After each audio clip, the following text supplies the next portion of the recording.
Macmillan Audio presents Handle with Care by Helena Hunting. Read for you by Andi, Arndt, and Jacob Morgan.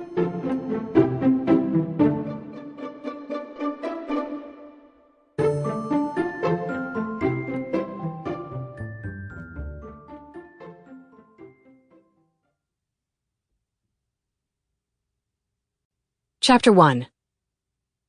What have I gotten myself into? Wren. I slip onto the empty bar stool beside the lumberjack mountain man who looks like he tried to squeeze himself into a suit 2 sizes too small. He's intimidatingly broad and thick, with long dark hair that's been pulled up into a haphazard man bun thing. His beard is a hipster's wet dream. His scowl, however, makes him about as approachable as a rabid porcupine. And yet, here I am, sidling up next to him. He glances at me, eyes bleary and not really tracking. He quickly focuses on his half-empty glass again. Based on the slump of his shoulders and the uncoordinated way he picks up his glass and tips it toward his mouth, I'm guessing he's pretty hammered. I order a sparkling water with a dash of cranberry juice and a lime. What I could really use is a cup of lavender mint tea and my bed, but instead I'm sitting next to a drunk man in his 30s. My life is extra glamorous, obviously. And no, I'm not an escort, but at the moment I feel like my morals are on the same kind of slippery slope. Rough day? I ask, nodding to the bottle that's missing more than half its contents. It was full when he sat down at the bar an hour ago. Yes, I've been watching him the entire time, waiting for an opportunity to make my move. While he's been sitting here, he's turned down 2 women, one in a dress that could have doubled as a disco ball, and the other in a top so low cut I could almost see her navel. You could say that, he slurs.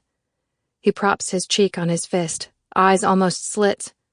I can still make out the vibrant blue hue despite them almost being closed.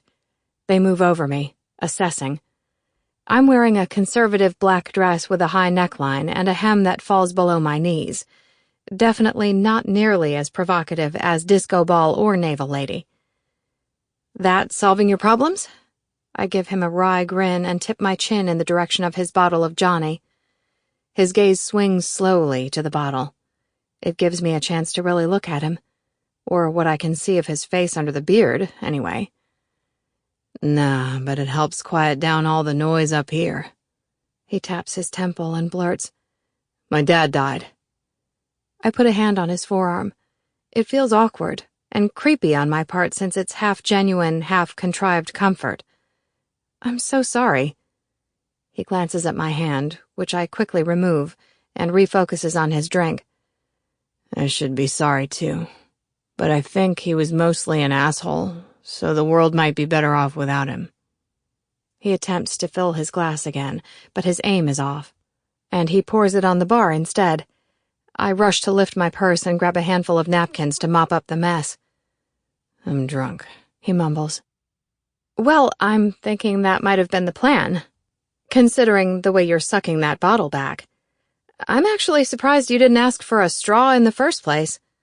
Might be a good idea to throw a spacer in there if you want tomorrow morning to suck less. I push my drink toward him, hoping he doesn't send me packing like he did the other women who approached him earlier. He narrows his eyes at my glass. Suspicious, maybe. What is that? Cranberry and soda. No booze? No booze. Go ahead. You'll thank me in the morning. He picks up the glass and pauses when it's an inch from his mouth. His eyes crinkle, telling me he's smiling under that beard. Does that mean I'm gonna wake up with you beside me? I cock a brow. Are you propositioning me? Shit, sorry. He chugs the contents of my glass. I was joking. Besides, I'm so wasted I can barely remember my name. Pretty sure I'd be useless in bed tonight. I should stop talking. He scrubs a hand over his face and then motions to me. I wouldn't proposition you. I'm not sure how to respond.